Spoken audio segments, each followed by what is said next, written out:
At Raymond Elementary, if you need water, skip the fountain. We've actually been on bottled drinking water since January of 23. Taps were turned off after testing found PFAS in the school's water. And the results for Raymond Elementary School showed a level that was much, much higher than what is actually allowable. The state has a set standard of less than 20 parts per trillion. Raymond Elementary's was at 946, and it only got worse with more testing. It's kind of a gut-wrenching feeling because you want to make sure that your buildings are as safe as possible. Under a state law, all community public water systems and certain schools and child care centers were required to test their water. As long as they were under the limit, they wouldn't have to test again. The biggest step and the most important step was making sure that we knew where this PFAS was. 2 years worth of water samples from the Maine CDC show 31 schools had PFAS levels above the state maximum.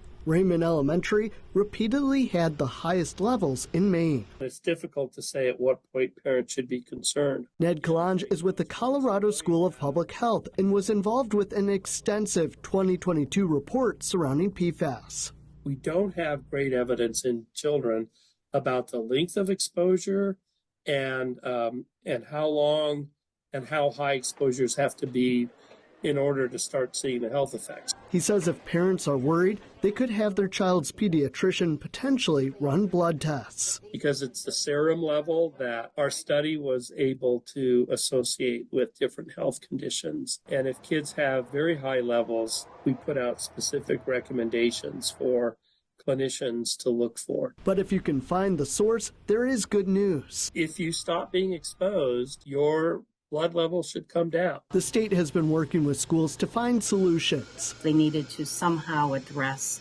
the issue to make sure that the exposure to that chemical was reduced. The number of schools with elevated levels is dropping. The latest data from the Maine CDC show just 7 schools tested this year are still above the standard. We couldn't find any source that was known for PFAS here. There was no spreading of sludge. There was nothing here that really indicated that this was a possibility. Wastewater sludge, or biosolids, was used as a fertilizer for decades and has been one of the main sources of the problem statewide. Raymond Elementary checked with its neighbors, but no one else had elevated levels. We have another school which is right across the street, which was tested the exact same time, and all the PFAS was in acceptable levels.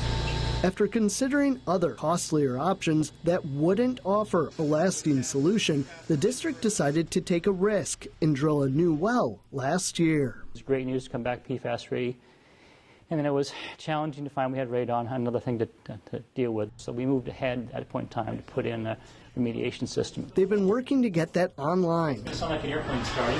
While chasing down any lingering PFAS sources in the system. While grant money has helped, it remains a costly process. We're probably close to $250,000 that we've spent on remediation. It really has been a challenging 2 years to try to get to the end of this.